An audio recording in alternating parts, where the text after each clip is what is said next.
Ya, oke. Baik, selamat pagi semuanya. Suaranya bisa masuk, jelas terdengar.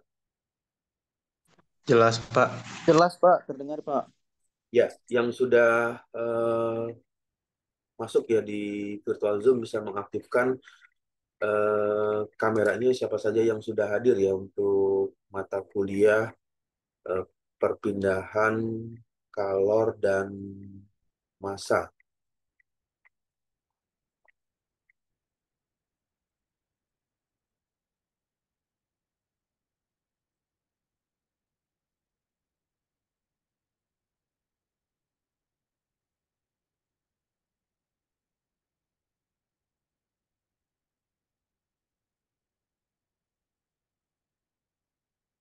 Ya, dari eh, virtual Zoom yang sudah masuk ya di virtual Zoom ini ada 42 eh, mahasiswa.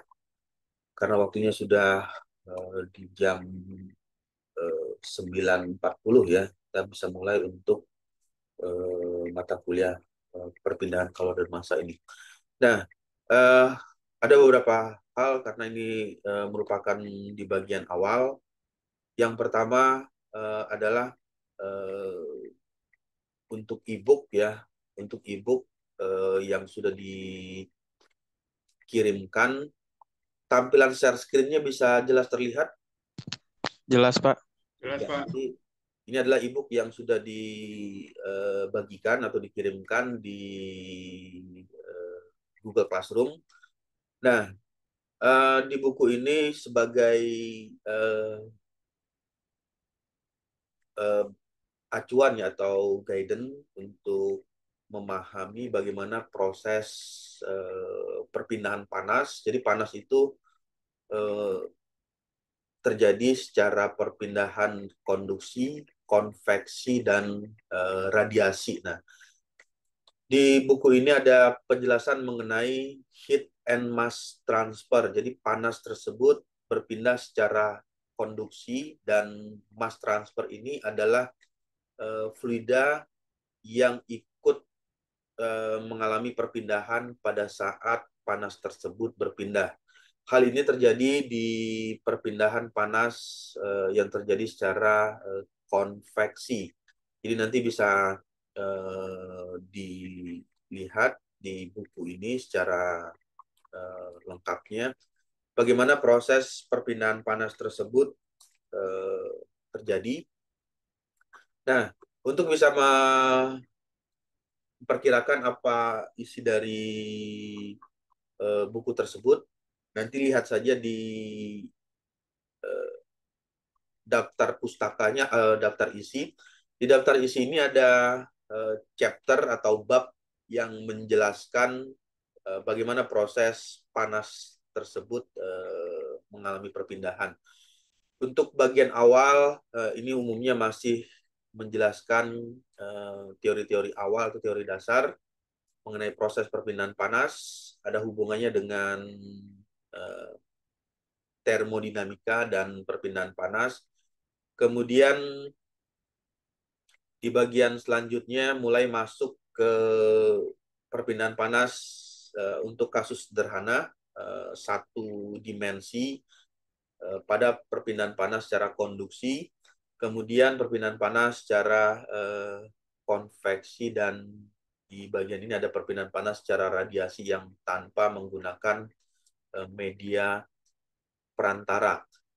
Lalu di bab kedua, chapter 2, ini ada penjelasan mengenai perpindahan panas secara konduksi. Nah, di bagian inilah mulai banyak eh, penjabaran ya.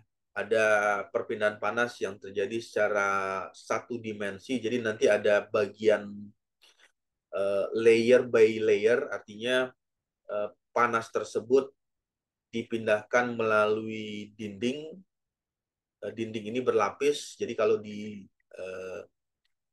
dibayangkan sama seperti lapisan ya. Ada lapisan 1, lapisan 2, lapisan 3, lapisan 4, dan seterusnya sampai seberapa banyak lapisan tersebut dipergunakan.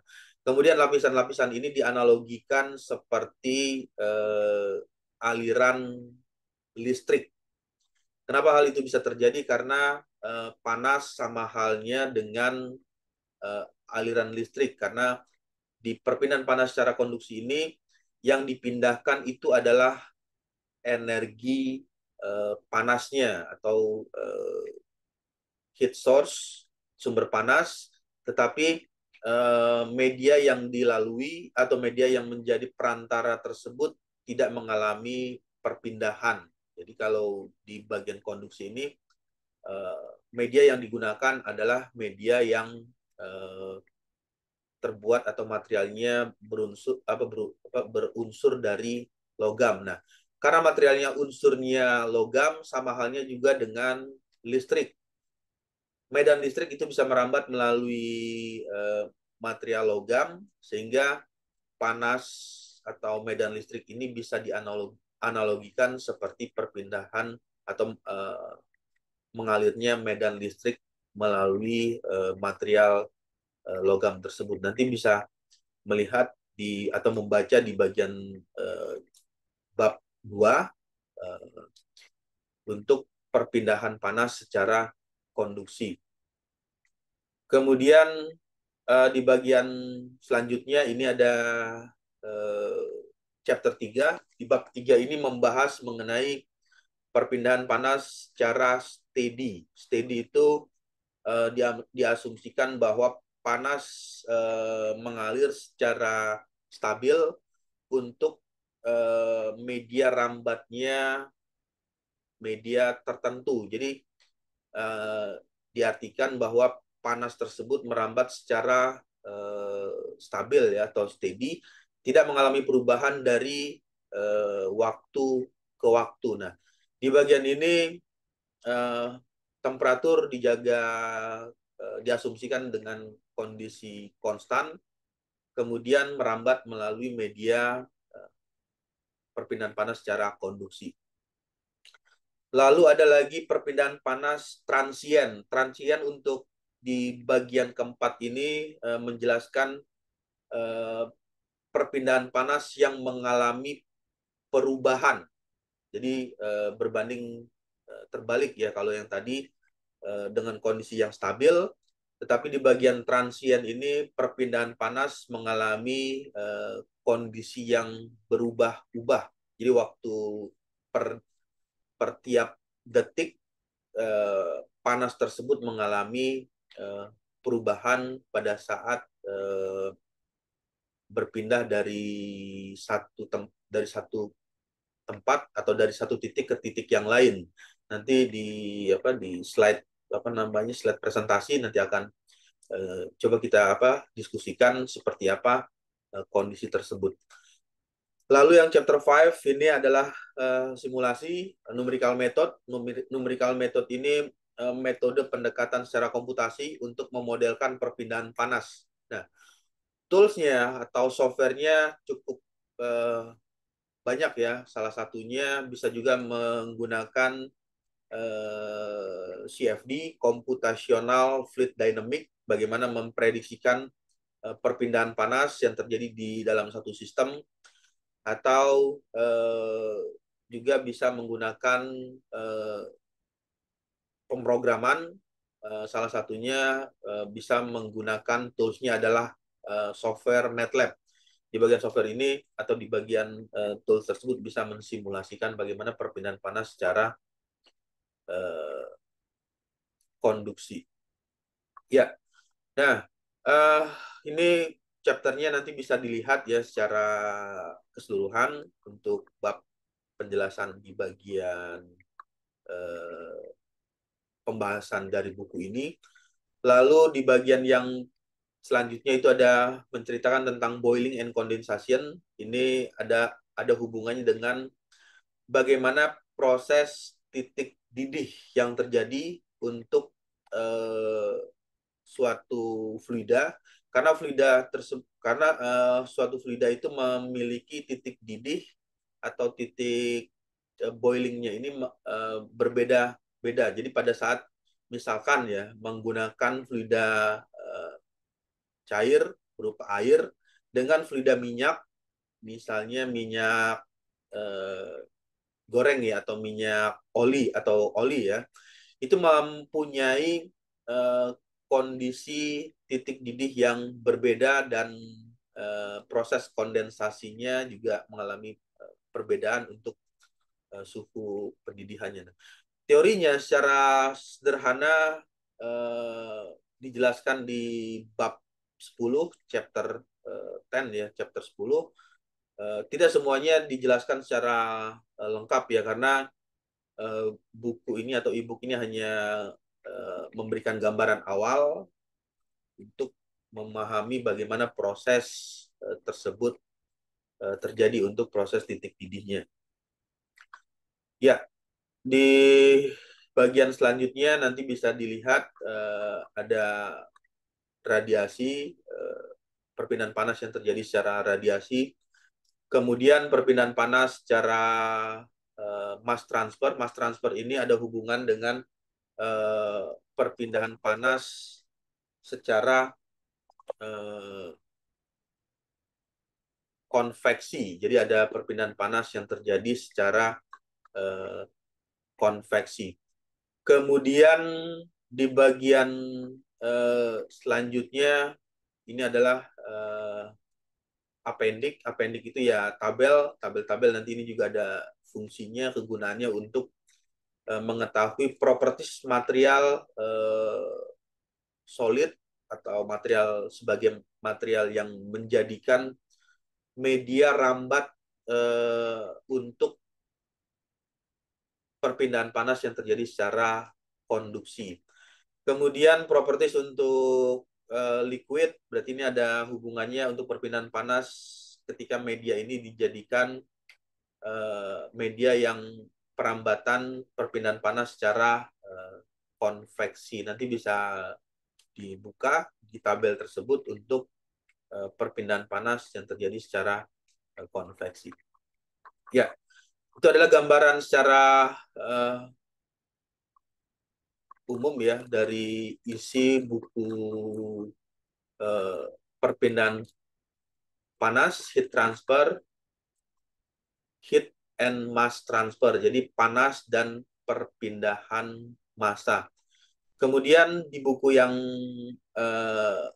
lain ini juga hampir sama ya, menjelaskan bagaimana proses perpindahan panas terjadi.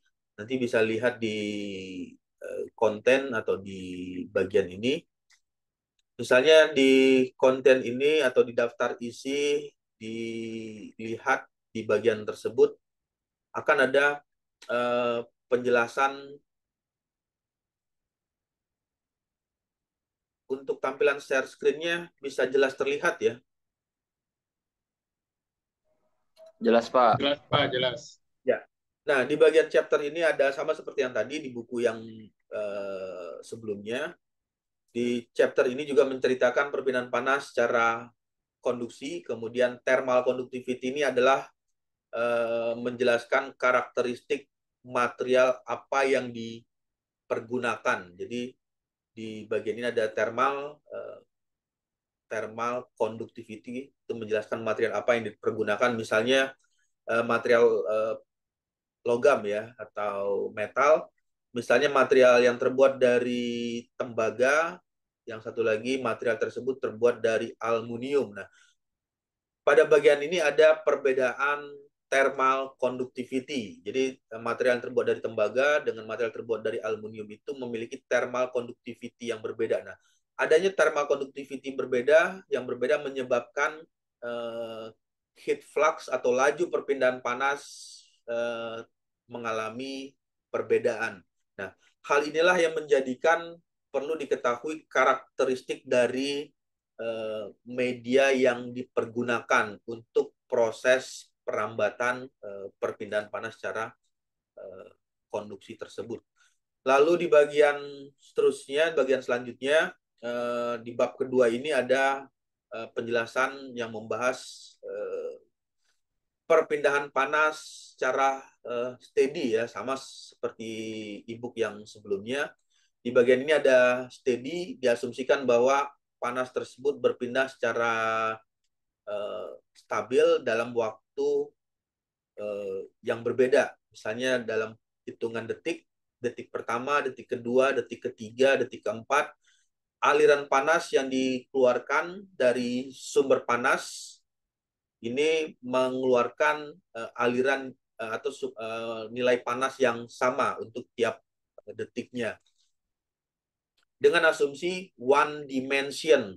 Nah, teorinya untuk teori ini yang dijelaskan hanya penjelasan satu dimensi. Yang dimaksud dengan satu dimensi itu diasumsikan perpindahan panas hanya mengalir di satu aksis, satu bidang. Misalnya dihitung dalam bidang X saja, atau bidang sumbu Y atau aksis Y, atau bidang Z. Itu pendekatan dari teori ini. Jadi hanya mengalir di satu aksis. Aktualnya atau kondisi sesungguhnya memang tidak seperti itu, karena prinsip dari perpindahan panas, panas akan menyebar ke segala arah. Jadi bidang X, bidang Y, dan bidang Z. Tetapi di buku ini menjelaskan pendekatannya hanya membahas di satu dimensi. Tapi nanti bisa dikalkulasi perhitungannya untuk bagaimana panas tersebut berpindah arah bidang Y atau arah bidang Z. Lalu di bagian selanjutnya ada masih cerita tentang steady state. Steady state ini perpindahan panas secara konduksi untuk multiple dimensi. Jadi ada dimensi-dimensi yang layer by layer, lapisan per lapisan. Nanti ada lapisan satu dengan material misalnya tembaga, material 2 terbuat dari aluminium, kemudian material 3 terbuat dari baja. Nah, perbedaan material inilah yang memberikan kontribusi heat flux atau kecepatan panas tersebut pada saat merambat. Dengan adanya perbedaan material ini nanti bisa dihitung seberapa besar panas yang akan didapatkan pada saluran keluar atau saluran daerah lain atau daerah yang dialiri oleh panas tersebut. Ya, lalu ada kata steady. Steady itu kebalikan dari kebalikannya adalah unsteady. Unsteady sama transient itu sama saja artinya. Unsteady ketika menemukan ada kata unsteady kemudian ada kata transient itu sama aja. Maksudnya kalau unsteady itu mengalami perubahan tiap waktunya. Jadi antara waktu detik pertama, detik kedua, detik ketiga, dan seterusnya ada perubahan panas atau temperatur yang dialirkan. Jadi bisa diartikan panas tersebut fluktuatif pada saat mengalami perpindahan. Teorinya nanti bisa dibuka di buku ini untuk penjelasan unsteady state conduction. Lalu di bagian selanjutnya prinsip dari perpindahan panas secara konveksi, nanti ada perpindahan panas force convection, perpindahan panas secara paksa, atau ada juga perpindahan panas secara natural ya, natural convection. Kemudian empirical and practical, ini ada percobaan dan hubungan antara praktek untuk menjelaskan perpindahan panas secara force convection heat transfer. Yang dimaksud dengan force itu adalah perpindahan panas yang dilakukan dengan cara mempercepat panas tersebut untuk mengalami perpindahan. Ilustrasi mudahnya atau gambaran mudahnya sama seperti mendinginkan kopi atau teh panas, tetapi kopi atau teh panas ini didinginkan dengan cara ditiup. Itu adalah perpindahan panas secara paksa ya, atau force convection. Nah, untuk perpindahan panas secara naturalnya adalah perpindahan panas yang terjadi secara alamiah. Jadi kalau misalnya mendinginkan sumber panas, misalnya ilustrasi mudahnya kopi atau teh panas, ya diletakkan saja di atas meja atau di tempat tertentu, lalu didiamkan, maka panas tersebut atau panas yang ada di kopi tersebut atau di teh tersebut secara perlahan akan mengalami penurunan sehingga mencapai kesetimbangan dengan suhu yang ada di lingkungan. Jadi kalau misalnya lingkungan sekitar atau lingkungan sekelilingnya di dalam ruangannya itu dengan suhu 30 derajat Celcius, maka dalam waktu beberapa menit kopi tersebut atau teh panas tersebut akan sama suhunya dengan suhu di lingkungan. Itu adalah proses perpindahan panas secara natural convection. Untuk yang forced convection ini berarti panas tersebut dilakukan dengan cara ditiup. Media peniupannya bervariasi, bisa saja menggunakan alat atau menggunakan kipas, kipas manual, atau misalkan menggunakan kipas elektronik, ya. Jadi kipas yang menggunakan tenaga listrik itu juga bisa diartikan sebagai perpindahan panas forced convection. Lalu natural convection ini yang tadi ceritanya.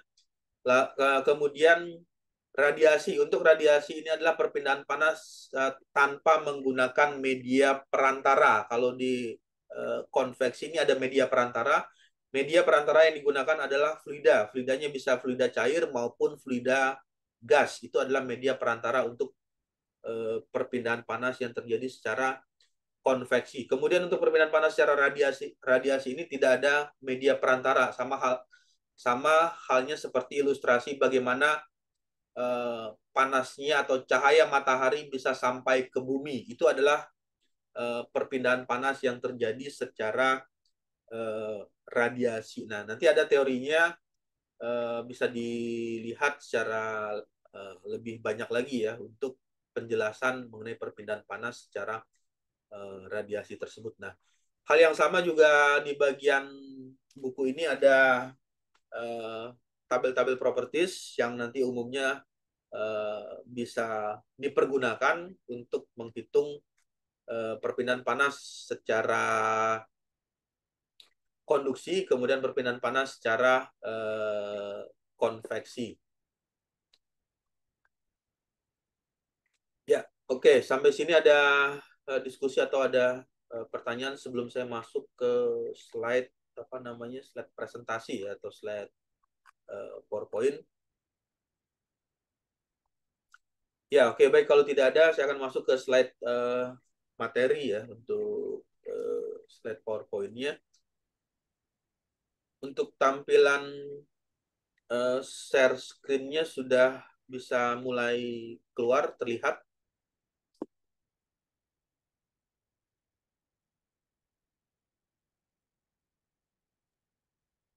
Tampilan share screen-nya bisa terlihat ya? Sudah, Pak. Lihat, Pak. Oke, jadi di bagian ini adalah ilustrasi mudah bagaimana memahami perpindahan panas yang terjadi secara konduksi, kemudian perpindahan panas yang terjadi secara konveksi. Nah, ini adalah perpindahan panas secara konveksi, kemudian ini perpindahan panas secara konduksi, dan ini adalah perpindahan panas secara radiasi. Ini adalah ilustrasi yang paling mudah ya untuk membayangkan atau mengimajinasikan bagaimana panas tersebut merambat. Nah, sebagai ilustrasinya adalah ketika terjadi perpindahan panas secara konveksi, di bagian ini ada sumber panas. Sumber panasnya itu dari nyala api. Nah, perbedaan temperatur yang terjadi antara bagian bawah dengan bagian atas ini jelas ada perbedaan temperatur. Temperatur yang paling tinggi ada di bagian bawah. Di bagian bawah ini dekat dengan nyala api, sehingga panas tersebut mengalami pergerakan ke atas. Nah, pergerakan ke atas inilah yang terjadi, panas berpindah ke atas, lalu fluida yang temperaturnya lebih dingin bergerak ke bawah. Sehingga kalau diilustrasikan adanya proses resirkulasi atau vortex yang bergerak. Ya, di bagian kolom chat ada pertanyaan ya, untuk CFD, apakah software simulasi CFD nanti kita pakai apa ya? Ya, untuk toolsnya software simulasi CFD ini bisa menggunakan Fluent, ANSYS Fluent ya, untuk mensimulasikan perpindahan panas secara konveksi tersebut. Nanti bisa dilihat distribusi suhunya, distribusi temperatur, distribusi kecepatan, lalu distribusi tekanan itu bisa disimulasikan menggunakan software ANSYS Fluent. Ya, lalu kembali lagi ke ini ilustrasinya, ke ilustrasi ini ada perpindahan panas secara konduksi. Nah, di perpindahan panas konduksi ini jelas berbeda dengan perpindahan panas secara konveksi. Perbedaannya adalah kalau di konveksi terjadinya resirkulasi atau fluida mengalami putaran atau terjadinya vorticity di dalam sistem tersebut. Tetapi di bagian perpindahan panas secara konduksi ini gagang atau pegangan untuk logam yang terbuat dari material logam tersebut tidak mengalami perpindahan. Jadi kalau misalnya ini digambarkan, ya material ini tidak berpindah ke sini. Atau dari material yang suhunya lebih rendah tidak mengalami perpindahan atau pergeseran ke sini. Yang berpindah adalah hanya nilai kalornya saja atau hanya nilai panasnya yang mengalami perpindahan. Jadi yang berpindah itu tidak materialnya tidak mengalami pergeseran atau tidak mengalami pergerakan untuk berpindah. Yang berpindah hanya nilai kalor atau nilai panas saja mengalami perpindahan. Ya, lalu yang selanjutnya adalah radiasi. Nah, di radiasi ini berbeda lagi dengan proses konveksi, konduksi, dan di bagian ini radiasi tidak mengalami media untuk media rambat. Untuk merambat misalnya bisa dirasakan di sekitar ini terasa lebih hangat atau terasa panas tanpa ada media yang dilalui atau media yang digunakan untuk merambat. Itu adalah ilustrasi mudah untuk memahami perbedaan antara perpindahan panas yang terjadi secara konveksi, konduksi, dan radiasi. Untuk konveksi ya ingat saja ada media rambatnya berupa fluida, fluidanya bisa menggunakan fluida cair atau fluida gas.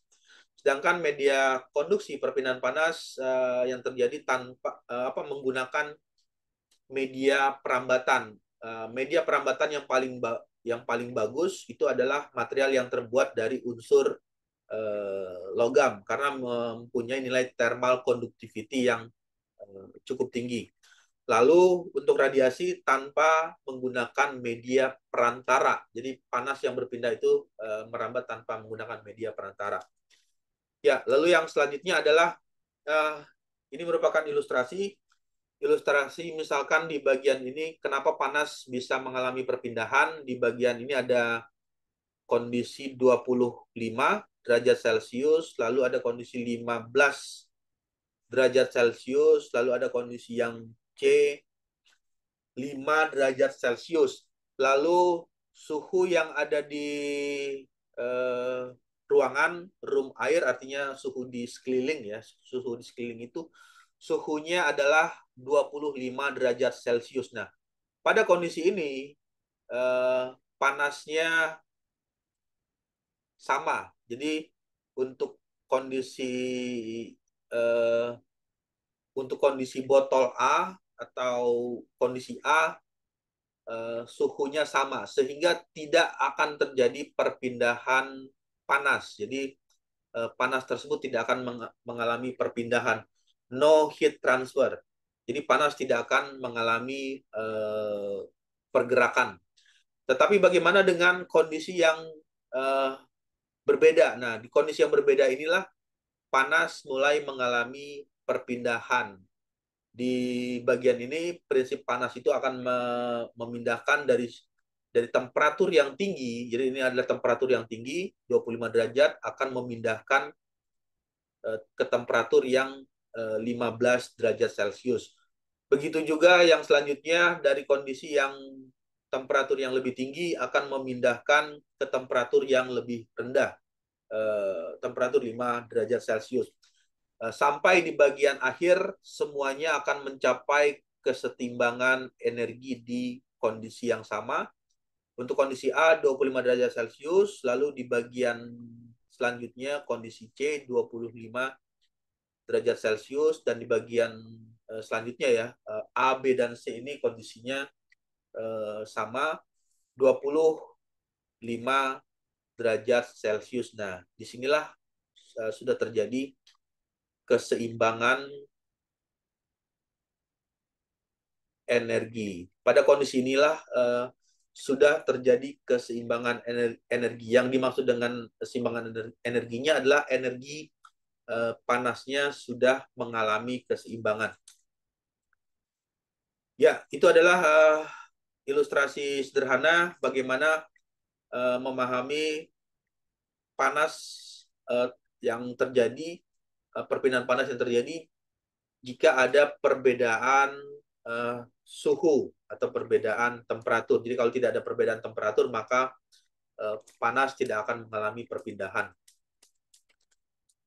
Ya, nah di bagian perkuliahan ini ada beberapa poin ya nanti yang bisa menjadi perhatian karena di sistem siakat itu untuk absen kehadiran itu ya minimal 80% ya kehadirannya. Jadi diperkirakan ada 13% kehadiran, karena kalau kehadiran kurang dari 13 pertemuan, nanti by system ketika di input nilai untuk misalnya tugas UTS atau UAS-nya memang mengumpulkan, memang mengupload, tetapi absen kehadirannya kurang dari 13 kali pertemuan, maka secara by system nilai tidak keluar di siakat, ya itu karena absen kehadirannya kurang dari 80%. Lalu untuk tugas ini 30%, 25%, UAS 35%. Ya, lalu di bagian selanjutnya ya, untuk bagian selanjutnya nanti jika ada pertanyaan bisa menuliskan di kolom chat atau bisa mengaktifkan mic-nya. Ya. Nah, di bagian ini adalah pendefinisian untuk kalor. Kalor itu bisa diartikan juga sebagai panas. Kalor atau panas itu sama saja. Kalor itu merupakan bentuk energi. Jadi kalau dibayangkan kalor ini adalah suatu energi yang bisa mengalami perpindahan. Nah, untuk bisa berpindahnya menggunakan menggunakan 3 kondisi. Kondisinya itu bisa perpindahan panas secara konduksi, kemudian perpindahan panas secara konveksi, dan perpindahan panas secara radiasi. Ini adalah bagaimana proses perpindahan panas tersebut terjadi melalui 3 kondisi.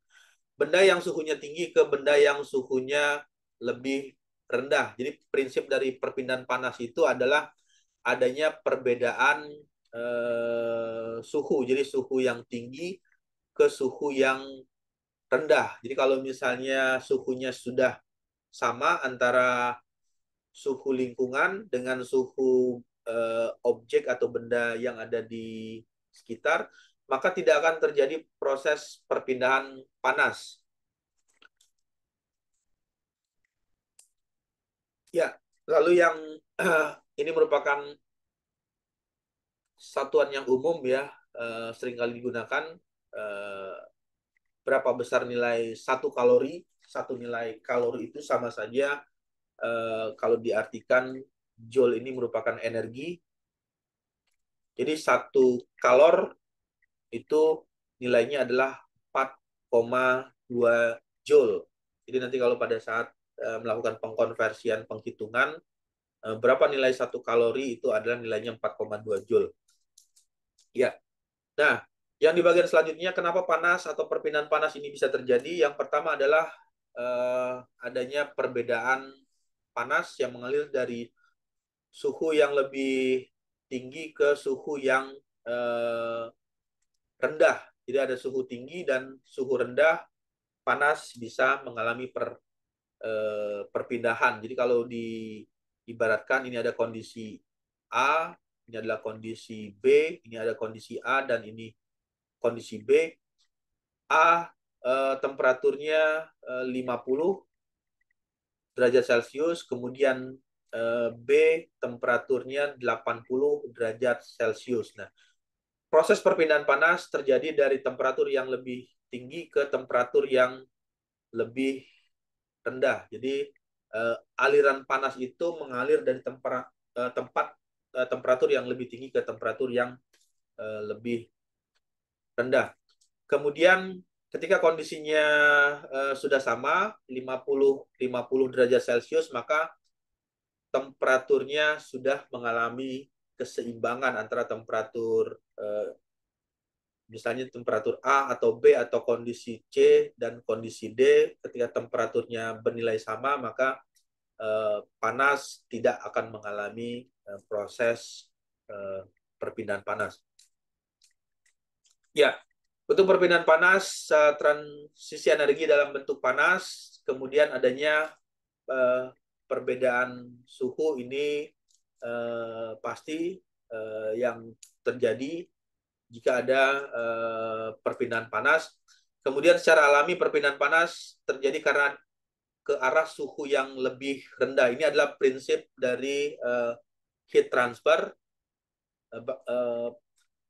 Dingin tidak berpindah ke panas, tetapi panaslah yang berpindah ke tempat yang lebih dingin suhunya. Itu secara naturalnya terjadi seperti itu karena yang berpindah adalah nilai energi kalornya atau energi panas tersebut.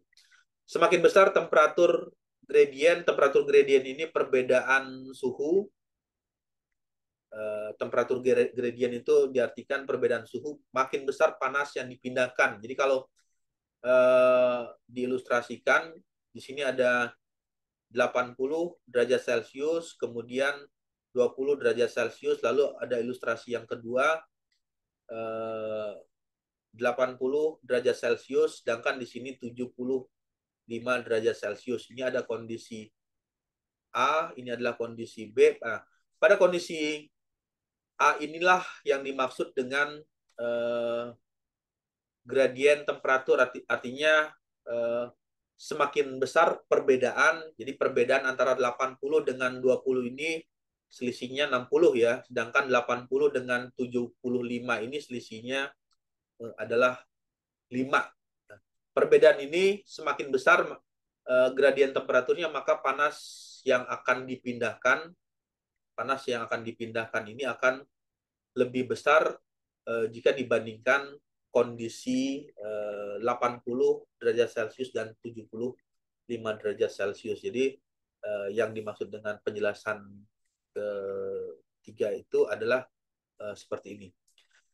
Ya, lalu yang berikutnya di bagian selanjutnya tidak terjadi perpindahan panas itu kalau kondisinya sudah mengalami keseimbangan. Ya, ini sama seperti yang tadi, di bagian ini tidak terjadi proses perpindahan panas karena kondisinya sudah mengalami keseimbangan. Nah, ini gambaran singkat atau ilustrasi singkat mengenai perpindahan panas yang terjadi secara konduksi, perpindahan panas secara konveksi, dan perpindahan panas secara radiasi. Ya, lalu yang berikutnya, untuk perpindahan panas secara konduksi ini, media yang digunakan bisa menggunakan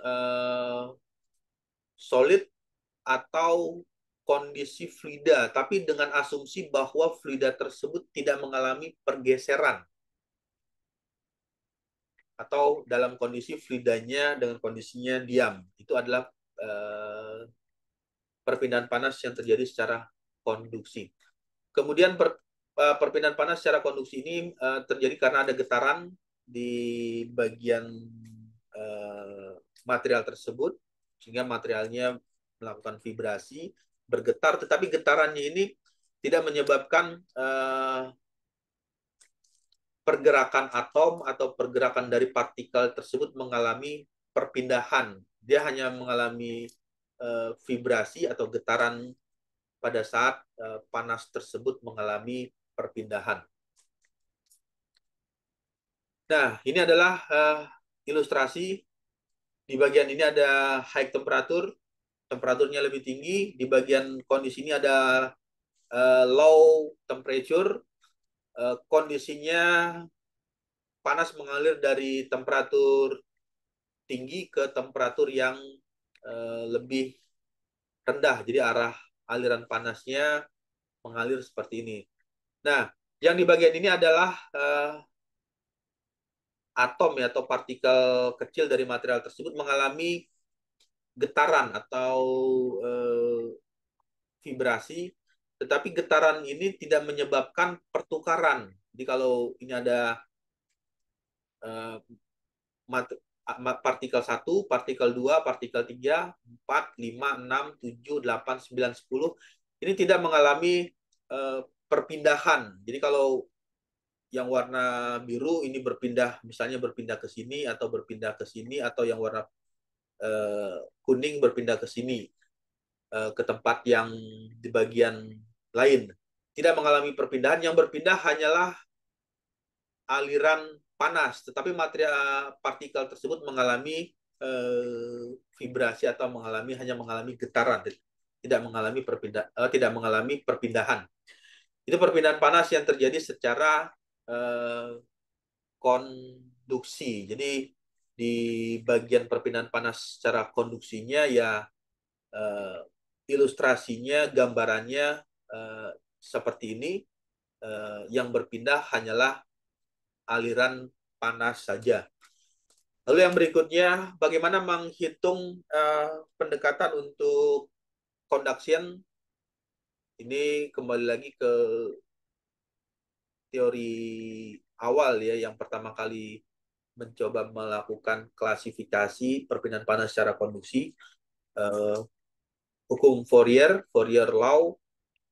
Perpindahan panas secara konduksi ini dipengaruhi oleh 3 hal. Yang pertama adalah 1, ini kondisi 1, kemudian 2 ini adalah luas permukaan, dt per dx ini adalah perbedaan temperatur dan ketebalan dinding. Untuk kondisi Qx ini adalah laju perpindahan panas,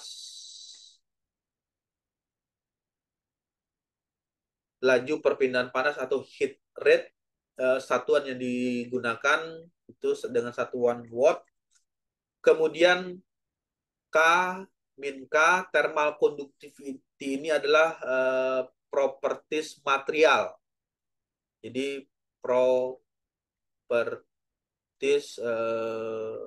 material. Properties material ini bisa saja berbeda-beda atau bervariasi. Misalnya material baja dengan materialnya itu besi, lalu misalkan materialnya adalah tembaga, misalnya. Lalu yang keempat, materialnya yang berikutnya ada aluminium atau aluminium. Konduktivitas, thermal conductivity-nya bervariasi untuk keempat material ini. Baja dengan besi jelas konduktivitinya atau thermal conductivity-nya berbeda, tembaga dengan besi juga berbeda, aluminium dengan tembaga juga berbeda. Nah, karena perbedaan inilah memberikan kontribusi terhadap perhitungan laju perpindahan panas.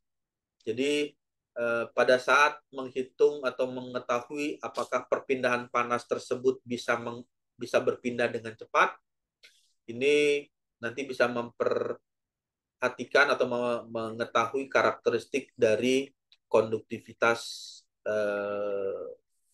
termal konduktivitas eh, konduktivitas panas dari material tersebut. Ya, ada pertanyaan sampai saat ini? Tadi ada yang mengangkat tangan ya, siapa?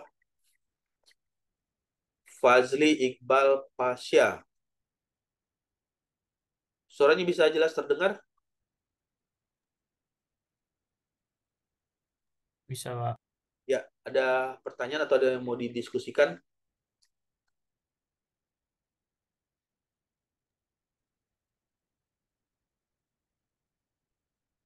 Ada pertanyaan atau mungkin ada yang mau didiskusikan?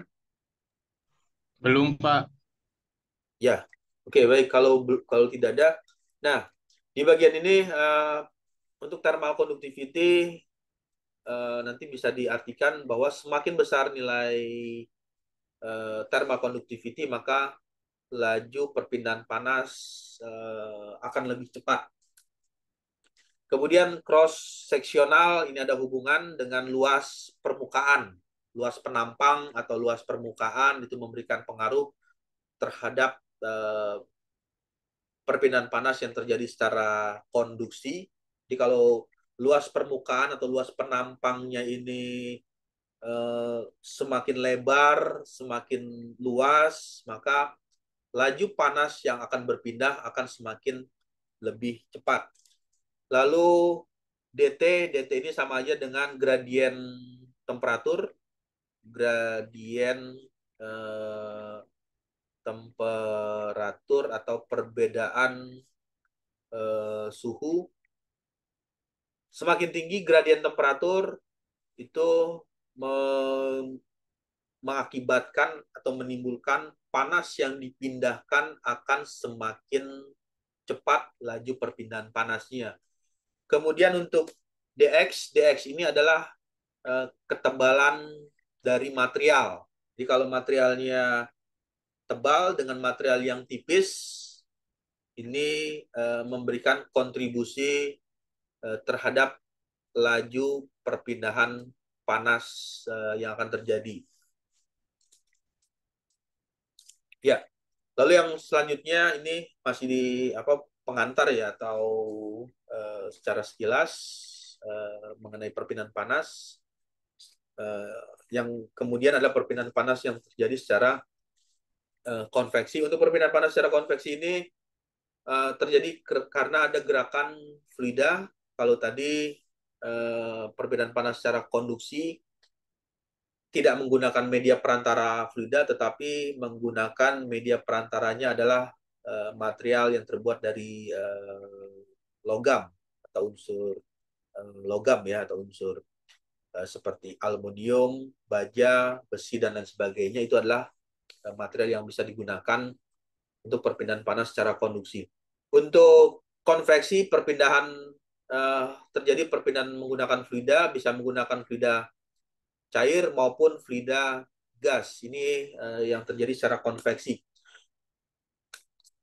Ya, ini merupakan ilustrasi ya bagaimana perpindahan panas yang terjadi secara konveksi tersebut terjadi. Di bagian ini ada TS. TS ini adalah temperatur surface, temperatur surface atau temperatur permukaan. Jadi temperatur surface atau permukaan. Untuk temperatur permukaan ini misalkan mengeluarkan panas yang misalnya ya ini digambarkan TS-nya ini mengeluarkan panas 100 derajat Celcius. Nah, lalu ada fluida yang mengalir. Nah, di bagian ini ada temperatur fluida. Temperatur fluida itu fluida yang mengalir, misalkan temperatur fluida yang mengalirnya ini adalah 30 derajat Celcius. T surface atau T permukaan ini lebih besar ya. Jadi kalau dituliskan 100 derajat Celcius lebih besar dari 30 derajat Celcius. Ya. Nah, pada kondisi ini fluida tersebut mengalir dan di bagian ini ada simbol H. H itu adalah koefisien konveksi. Kenapa koefisien konveksi ini memberikan pengaruh terhadap perpindahan panas secara konveksi? Karena setiap fluida memiliki nilai koefisien konveksi yang berbeda. Jadi kalau misalkan ya, ini menggunakan fluida cair, yang satu lagi menggunakan fluida apa? Gas atau fluida udara, mempunyai nilai koefisien konveksi yang berbeda. Nah, perbedaan nilai koefisien konveksi inilah yang menyebabkan nilai heat flux atau laju perpindahan panas mengalami perbedaan. Jadi ada hal yang mempengaruhi perpindahan panas secara konveksi itu. Yang pertama nilai temperatur fluida, kemudian koefisien konveksi, lalu di bagian ini temperatur permukaan. Jadi selisih temperatur 100 dengan 30. Selisihnya kan 100 dengan 30, 70 derajat. 70 derajat Celcius. Ketika dipindahkan, heat flux-nya dengan gradient temperatur yang tinggi, maka nilai heat flux-nya akan bernilai tinggi. Tapi kalau misalkan temperatur fluidanya itu 95 derajat Celcius, lalu temperatur fluidanya 95 derajat Celcius, sedangkan temperatur surface-nya ini 100 derajat Celcius, maka heat flux yang dihasilkan atau nilai laju perpindahan kalor juga akan semakin kecil. Jadi ada 3 hal yang mempengaruhi. Yang pertama adalah temperatur fluida, koefisien konveksi, lalu temperatur permukaan. Ya, lalu yang berikutnya, sampai sini ada diskusi atau ada yang mau ditanyakan? Suaranya, Pak. ya, ada? Belum, Pak. Belum ada. Oke. Suaranya bisa stabil ya, jelas terdengar. Kemudian yang berikutnya adalah bagaimana teori tersebut atau pendinginan yang terjadi secara konveksi. Tadi ada ini ya, di bagian ini ya. Nah, ini kan ada ilustrasinya seperti ini. Di bagian yang selanjutnya, teori ini seperti untuk perpindahan panas secara konveksi. Simbolnya adalah Ki. Ki ini ya tergantung dari buku, tapi ada yang menggunakan simbolnya itu Ki besar, atau ada juga yang menggunakan Ki kecil, tapi pada fungsinya atau intinya ya sama saja, tujuannya untuk menghitung perpindahan panas secara konveksi.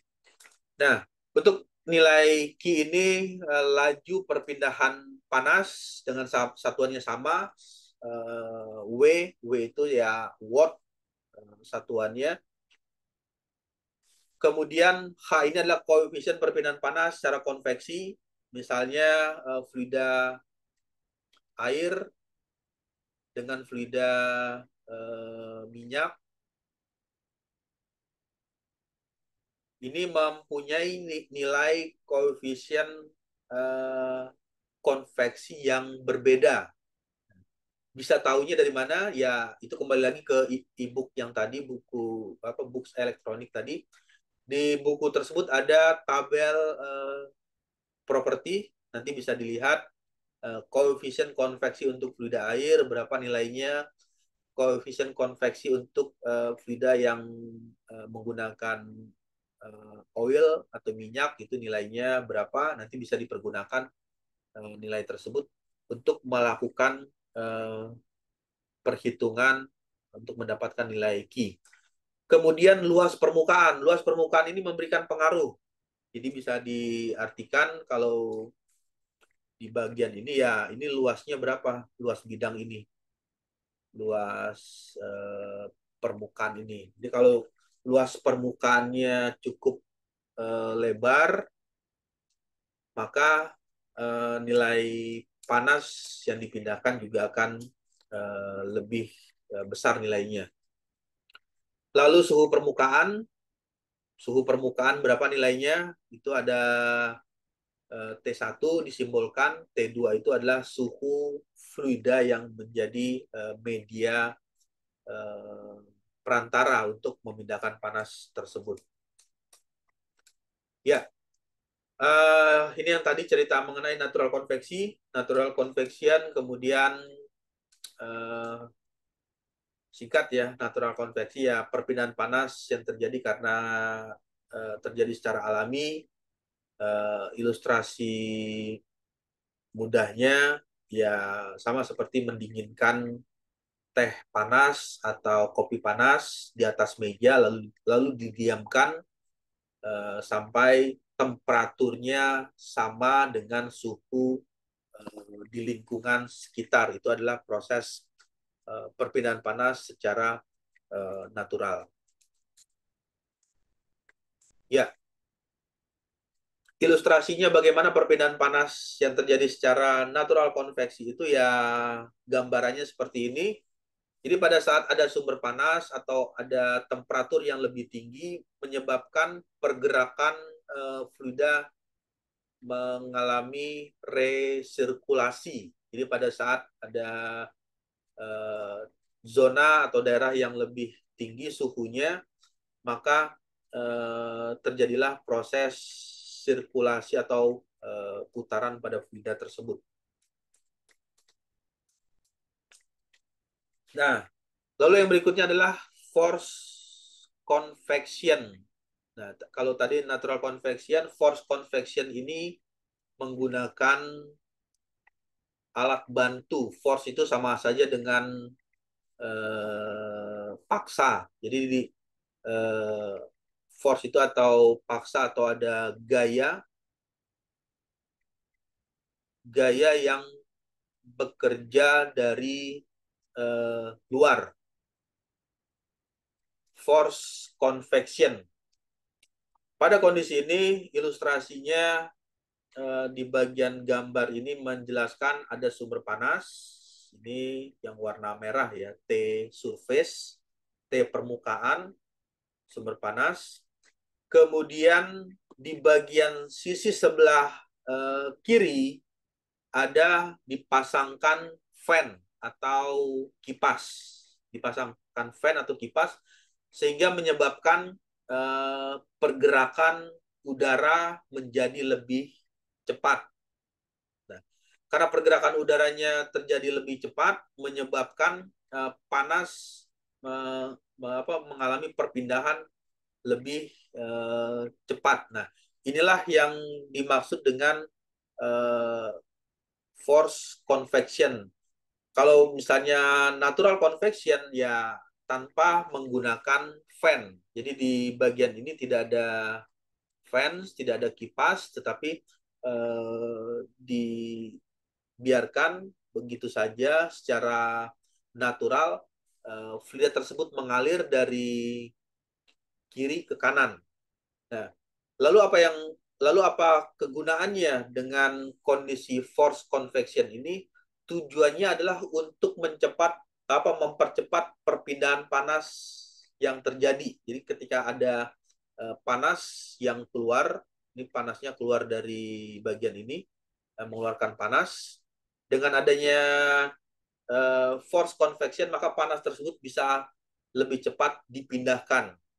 Nah, kondisi ini yang seringkali digunakan di ilustrasinya itu kalau membuka PC atau komputer ya, itu ada fans atau kipas dari komputer yang dipasangkan ketika prosesor komputer mengeluarkan sumber panas yang cukup tinggi sampai 120 derajat atau bahkan 150 derajat Celcius supaya prosesornya tidak rusak atau kepanasan atau hancur, maka dibutuhkanlah kipas tersebut untuk membuang atau memindahkan nilai Q ini atau nilai panas tersebut supaya bisa terdistribusi ke lingkungan. Itu adalah tujuan dari force convection. Ya, untuk thermal radiation, perbedaan panas secara radiasi ini panasnya tidak membutuhkan media perantara, terjadi secara gelombang elektromagnetik. Jadi panas tersebut merambat secara radiasi. Kemudian di bagian ini ada hal yang cukup bisa dikarakterisasi ya ketika perpindahan panas tersebut terjadi secara radiasi. Yang pertama dipengaruhi oleh nilai warna. Jadi pada saat ada warna cerah dengan warna hitam, objek yang berwarna hitam itu akan lebih banyak menyerap radiasi. Jadi pada saat ada sumber panas yang berpindah atau ada sumber panas yang berpindah secara radiasi, kemudian ada objek yang berwarna hitam. Ketika objek ini memiliki warna hitam, maka panas itu akan lebih banyak terserap untuk objek yang berwarna hitam tersebut. Tetapi ketika objeknya ini berwarna mengkilap atau warna silver, maka panas tersebut yang berpindah secara radiasi ini akan direfleksikan atau akan dipantulkan, sehingga panasnya bisa mengalami perpindahan. Inilah yang seringkali dipergunakan oleh gedung-gedung bertingkat ya. Jadi kalau diperhatikan gedung-gedung bertingkat itu pada saat memasang kaca dinding, kaca yang ada di dinding gedung, itu umumnya menggunakan kaca yang bisa blowing atau bisa berkilau atau bisa mengkilap ya. Nah, tujuannya adalah untuk memantulkan cahaya, memantulkan panas matahari supaya panas tersebut tidak semuanya masuk ke dalam ruangan atau ke dalam gedung. Itulah salah satu perbedaan ketika melihat perpindahan panas yang terjadi secara radiasi dengan objek yang mengalami perbedaan warna. Ya, ini ilustrasi besaran gelombang pada saat berpindah secara radiasi. Ini nilai gamma, UV, thermal radiation ini, radiasi thermal itu nilai gelombangnya itu diperkirakan 10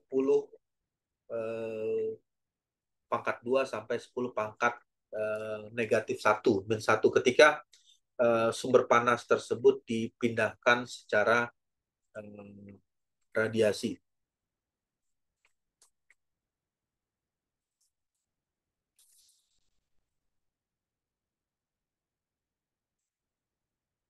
Ya, itu adalah gambaran bagaimana perpindahan panas tersebut bisa terjadi secara radiasi. Nah, yang berikutnya, kalau tadi pendekatan teori hukum Newton ya, perpindahan panas secara konveksi, kemudian teori Fourier law untuk perpindahan panas secara konduksi. Untuk perpindahan panas secara radiasi ini dilakukan pendekatan dengan hukum Stephen Boltzmann, emisi power dari radiasi dengan arti sebagai berikut. Untuk emisi powernya ini diartikan ini adalah sama seperti tadi heat flux, simbol Q ya. Ini ada simbol Q double accent, itu adalah heat flux atau laju aliran panas, laju aliran panas. Untuk laju aliran panas atau heat flux ini dipengaruhi oleh warna. Nah, warna tersebut kondisinya ada di bagian emissivity. Ini ada keterangan emissivity, nilainya range-nya itu 0 sampai 1. Ini adalah nilai emissivity, warna dari objek yang mengalami menerima perpindahan panas secara radiasi. T ini adalah T surface, T permukaan.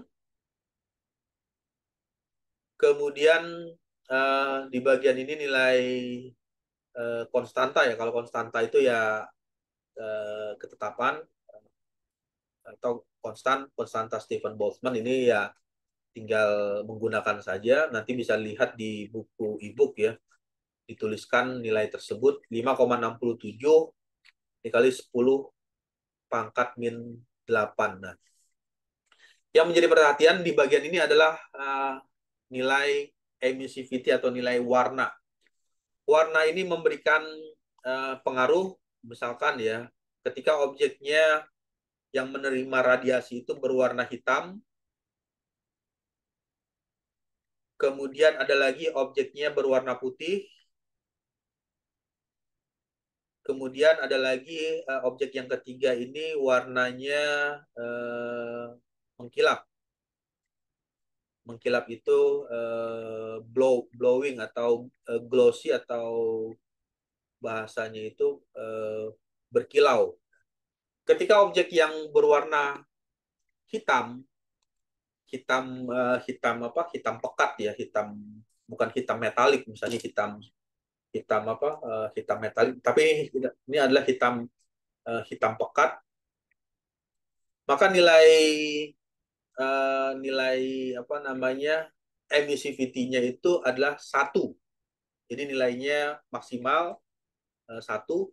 Kemudian ketika nilainya putih, nah berarti nilainya di bawah angka 1, bisa nilainya 0,8 atau 0,75. Lalu ketika nilainya mendekati 0, hampir mendekati 0, berarti nilai nilai emissivity-nya itu atau gambar warna yang berwarna warnanya hampir mendekati warna yang mengkilap. Seperti apa warna mengkilap itu ya, mudahnya kita bisa melakukan atau bercermin di objek tersebut. Ya contohnya kaca. Kaca itu adalah nilai emissivity-nya cukup tinggi, cukup rendah ya. Hampir mendekati nilai 0, 0, berapa gitu, 0, sekian. Nah, ketika ada objek yang warnanya hampir mendekati berwarna cermin, berkilau, maka nilai emissivity-nya semakin rendah. Nah, pengaruhnya dengan nilai emissivity semakin rendah ya, ini tinggal dimasukkan saja ke kondisi perhitungan ini. Jadi kalau misalnya nilainya adalah 0,001 ya, nilai heat flux atau laju aliran panas yang dipindahkan semakin kecil ya, atau semakin rendah jika dibandingkan dengan misalkan nilai emissivity-nya bernilai 1. Jadi kalau nilai emissivity-nya bernilai 1 ya tinggal dikalikan aja. Misalkan emissivity-nya warnanya hitam hitam pekat ya, atau hitam, bukan hitam metalik, 1, hitam hitam gelap gitu, hitam apa? Hitam seperti hitam pekat. Nah, di bagian ini 1 dikali dengan konstanta Boltzmann 5,67 kali 10 pangkat min 8 dikali dengan T surface atau T apa permukaan permukaan dari objek tersebut, misalnya nilainya berapa, 35 derajat Celcius atau 30 ya, 30 derajat Celcius, lalu dipangkatkan 4. Jadi tidak ada faktor pembagi. Jadi pada saat itu, pada saat dihitung ya nilai laju aliran panasnya cukup besar ketika objek tersebut berwarna hitam. Ya, oke, baik, sampai sini ada pertanyaan?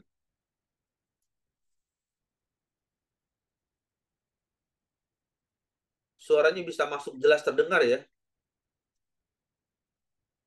Jelas, Pak. Ya. Jelas, Pak. Jelas. Ya, oke, baik. Kalau tidak ada, saya akan masuk lagi ke slide berikutnya. Nah, itu adalah pemahaman yang awal ya, karena yang namanya ilmu heat transfer ya begini-gini aja ilmunya. Cuman nanti aplikasinya, applied-nya ya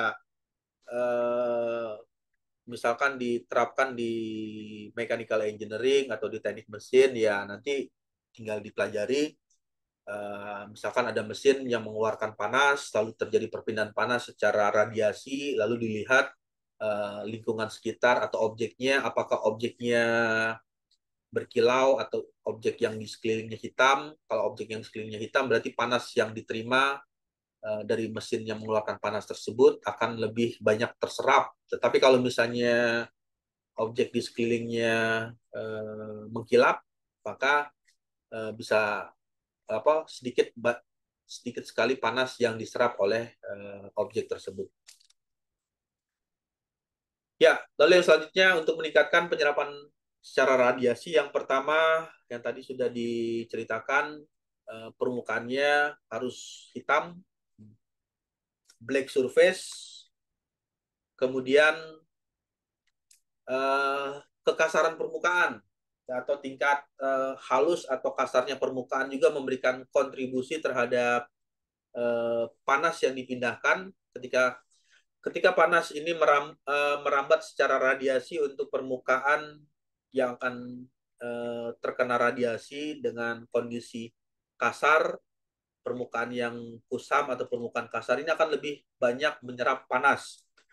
Lalu luas permukaan, ini luas permukaan atau bagian yang terpapar oleh radiasi juga memberikan pengaruh.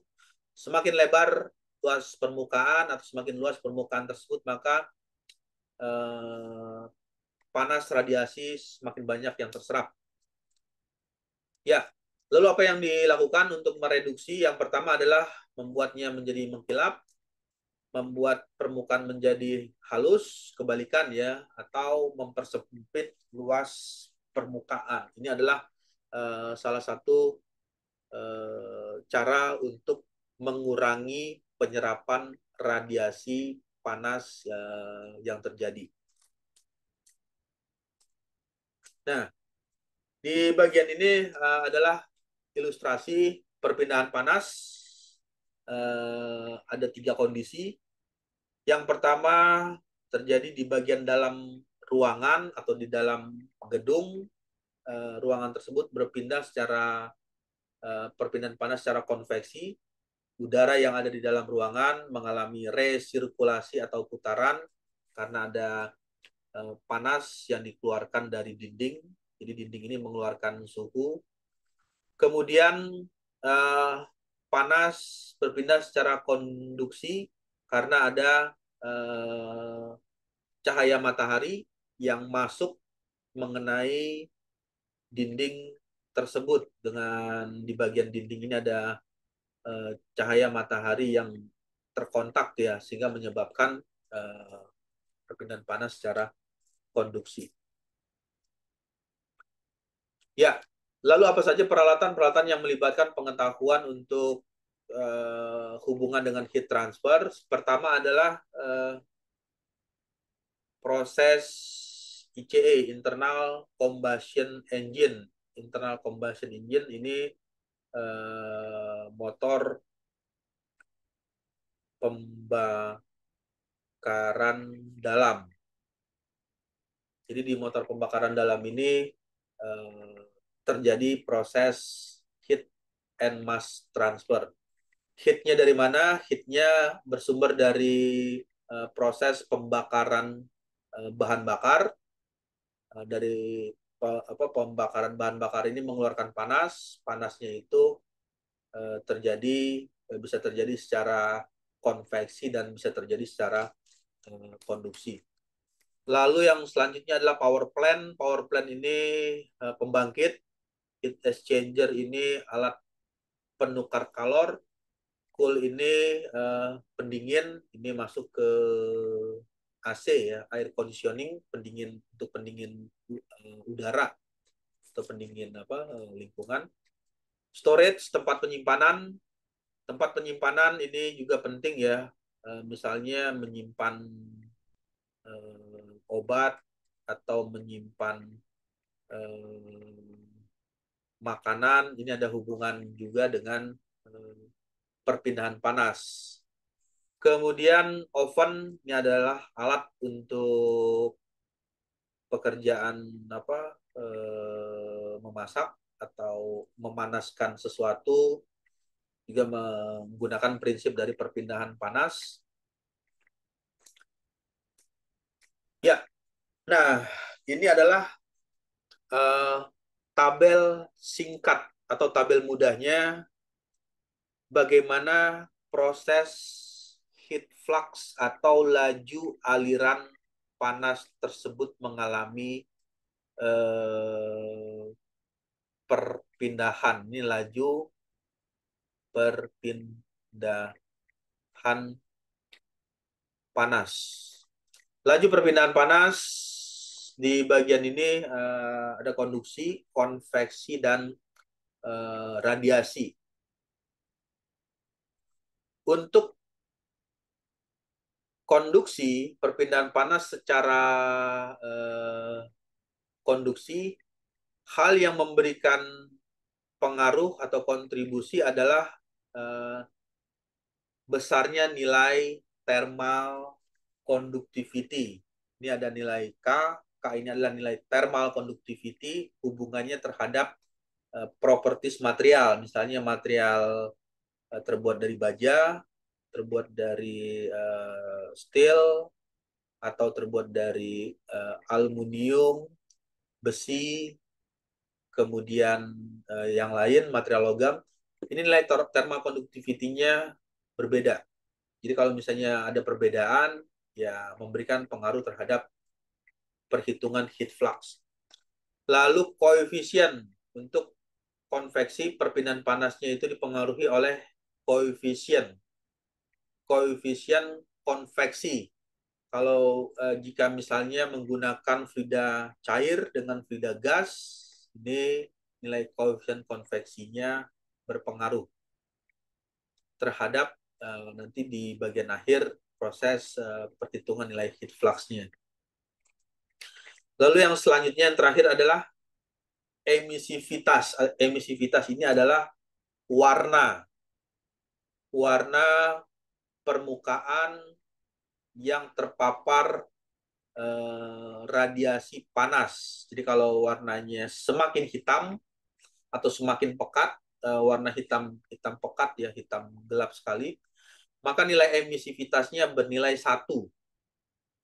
Semakin berkilau atau semakin mengkilap, maka nilai emisivitasnya mendekati angka 0, 0, sekian. Jadi nilai emisivitasnya bisa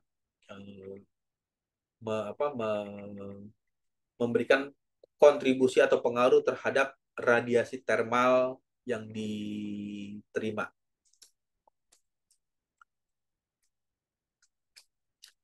Ya, oke, baik. Ini ilustrasi singkat perpindahan panas yang terjadi secara konduksi. Di bagian ini perpindahan panas yang secara konduksi ini terjadi pada bagian ini. Kemudian untuk perpindahan panas secara konduksi terjadi pada bagian dinding. Ini semuanya terjadi pada bagian dinding ya. Kalau konduksi itu terjadi pada bagian dinding, di bagian dinding. Dan di bagian ini juga sama. Perpindahan panas secara konduksi terjadi di bagian dinding. Lalu hal yang sama juga terjadi perpindahan panas secara konduksi ini di bagian dinding. Ini juga sama di bagian dinding.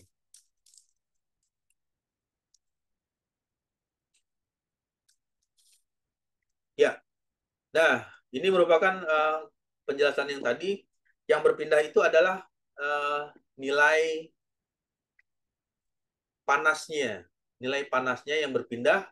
Jadi pada saat kondisi seperti ini, partikelnya tidak mengalami atau unsur bagian ini tidak mengalami perubahan.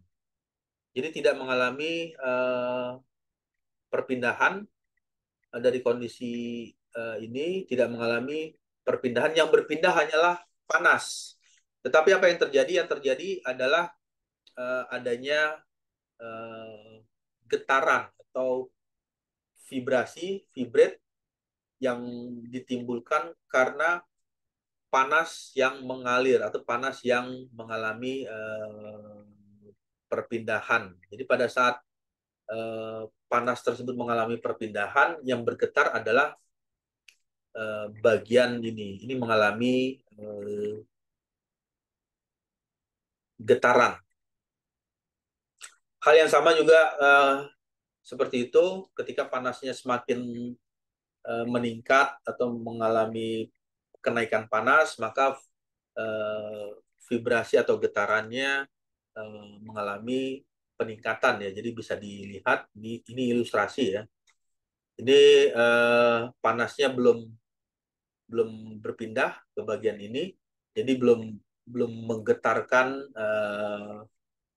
partikel. Tapi kalau ketika panasnya sudah berpindah, nah sudah mengalami pergerakan atau mengalami getaran. Ya, oke, baik. Ini ilustrasi. Ini ilustrasi saja. Ada cold particle, hot particle. Ketika ada dua partikel yang berbeda suhunya, maka partikel yang pertama, yang paling panas, akan mentransfer atau memindahkan panas ke bagian partikel yang lebih rendah, sehingga mencapai kondisi yang partikelnya mempunyai nilai temperatur yang sama.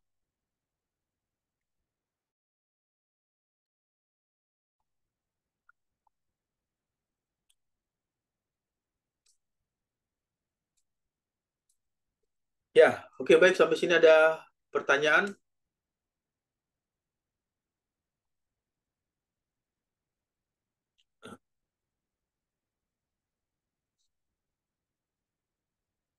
Ya, kalau tidak ada pertanyaan, mungkin saya rasa cukup ya untuk pertemuan perkuliahannya.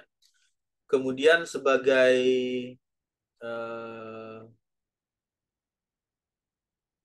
tugas untuk bisa melakukan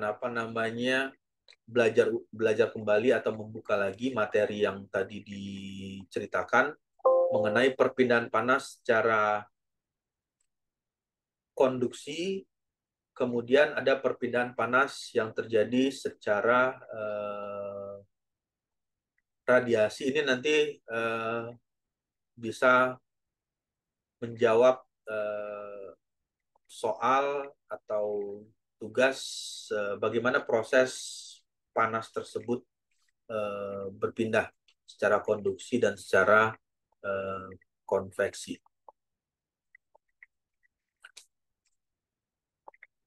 Ya, untuk tampilan share screen-nya bisa sudah keluar share screen-nya. Terlihat Pak. Ada Pak. Ya, yang pertama ini di bagian kasus ini adalah perpindahan panas yang terjadi secara konduksi ya. Jadi ada sebuah batang, batangnya itu materialnya terbuat dari tembaga. Nah, kalau bicara tembaga nanti ada nilai thermal conductivity. Batang dari tembaga ini dengan panjang 10 cm, jadi dibayangkan ya panjangnya 10 cm dan luas penampang dari batang ini 1 cm kuadrat. Kemudian tembaga ini mempunyai konduktivitas termal nilainya 400 watt per meter Kelvin. Ini satuannya W per MK, watt per meter Kelvin. Jika suhu ujung pertama batangnya itu 100 derajat Celcius dan suhu ujung kedua, jadi ada batang 1 dan batang 2. Misalnya, ini kalau digambarkan, ini ada ilustrasinya seperti ini. Ini ada batang. Suhu pertamanya itu 100 Celcius, lalu suhu yang kedua di ujungnya ini 20 derajat Celcius. Kemudian batangnya ini batangnya temperatur thermal conductivity-nya itu 400 watt per meter Kelvin. Lalu yang menjadi pertanyaan, hitunglah laju perpindahan panas. Nah, jadi pada saat panas itu kan prinsip dari panas itu berpindah dari suhu yang tinggi ke suhu yang rendah ya. Nilai Q-nya itu atau nilai kalornya itu berpindah dari temperatur tinggi ke temperatur rendah. Nah, yang menjadi pertanyaan, berapa nilai Q ini? Nilai lajunya untuk bisa mengalami perpindahan panas secara konduksi.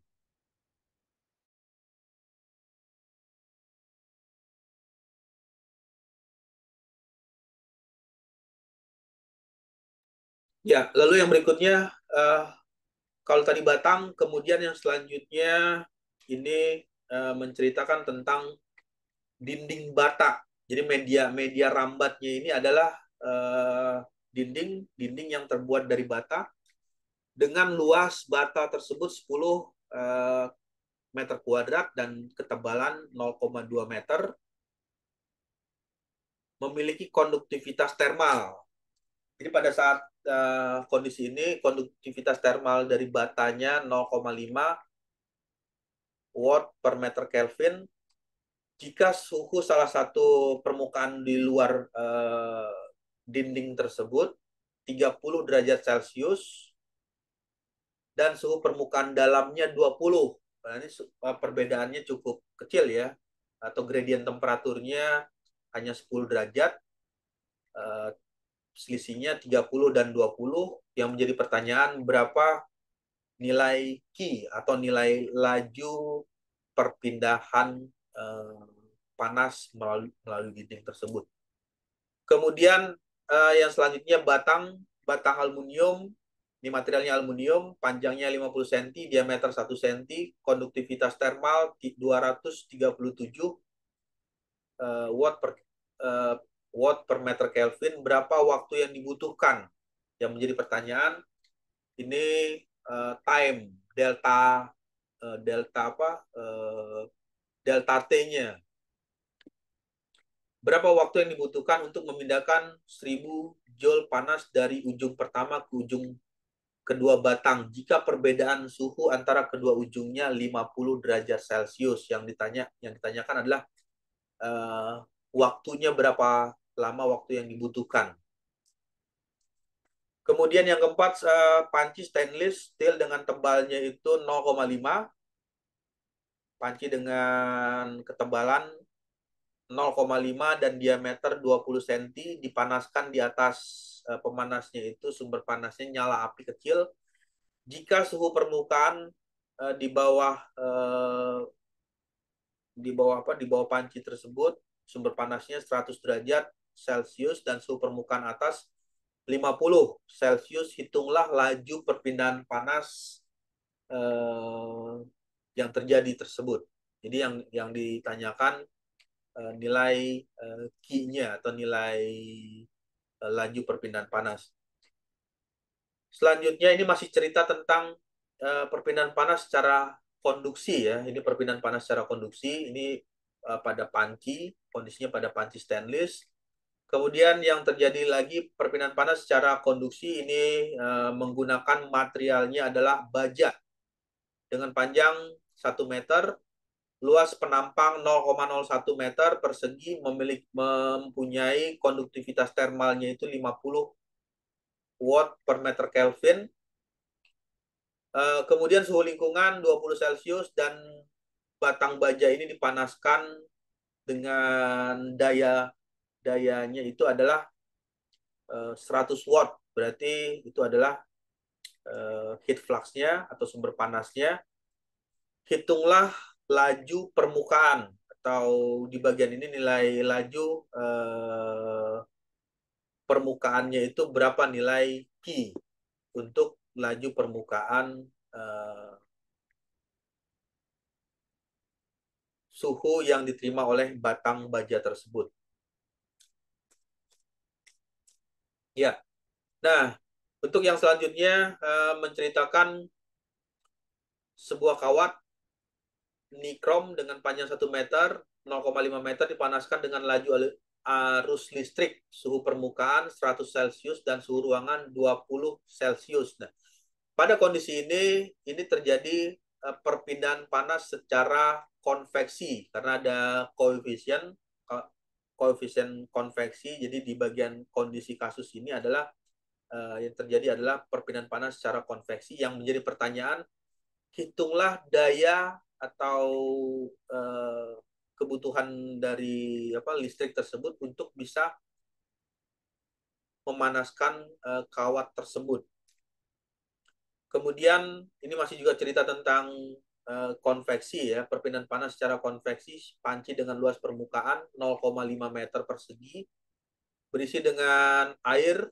Airnya itu dengan temperatur suhunya 20 derajat Celcius, dipanaskan dengan nyala apinya sedang, tidak terlalu besar, dengan warna umumnya itu bisa berwarna warna biru, tetapi nyalanya tidak terlalu besar.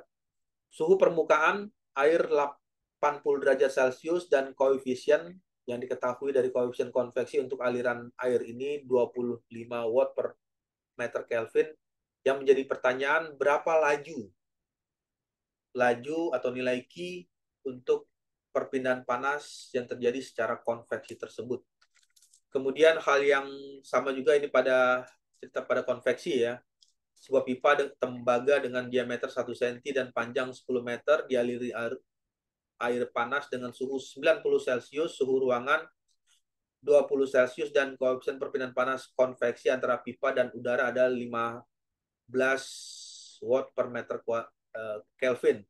Hitung laju perpindahan panas dari pipa ke udara. Nah, ini perpindahan panas yang terjadi secara konveksi dari panas dari pipa ke udara. Kemudian sebuah logam dengan diameter 5 cm dipanaskan dengan oven 150 Celsius. Kemudian suhu oven ini konstan. Nah, ini yang tadi ada pembahasan yang menceritakan tentang ada kata steady. Suhu oven konstan. Konstan itu sama saja dengan steady state. Jadi suhu oven konstan dan koefisien perpindahan panas konveksi antara bola dan udara adalah 20 watt per meter kuadrat Kelvin. Hitung waktu yang diperlukan. Jadi menghabiskan waktu berapa lama untuk bisa memanaskan bola tersebut yang awalnya suhu awalnya itu adalah 20 derajat Celcius menjadi yang diinginkan di suhu 100 derajat Celcius. Ya, lalu yang terakhir adalah radiator dengan luas permukaan 1,5 meter persegi digunakan untuk mendinginkan ruangan. Suhu air pendingin di dalam radiator 10 Celcius dan suhu udara di dalam ruangan 30 Celcius. Koefisien perpindahan panas konveksi antara radiator dan udara adalah 30 watt per meter kuadrat Kelvin, yang menjadi pertanyaan berapa laju perpindahan panas. Ini masih menceritakan perpindahan panas secara konveksi. Ya, oke, baik. Ada pertanyaan? Ya, kalau tidak ada pertanyaan, mungkin saya rasa cukup untuk materi perkuliahan. Kemudian nanti sebagai tugasnya, tujuan dari tugas ini supaya membaca lagi teori yang ada di e-book atau dari sumber yang lain. Dengan seringnya banyaknya berlatih atau menjawab soal, maka nanti bisa memahami bagaimana proses perpindahan panas yang terjadi secara konduksi, kemudian perpindahan panas yang secara konveksi, dan perpindahan panas secara radiasi. Ya, oke, baik. Kalau tidak ada pertanyaan, jangan lupa untuk absen kehadiran di Google Classroom ya, dengan menuliskan nama mahasiswanya, nama, kemudian kelas, dengan menuliskan NIM, nomor induk mahasiswa, dan nama. Oke, kalau tidak ada, mungkin saya rasa cukup untuk hari ini untuk mata kuliah perpindahan panas. Jadi di pertemuan ini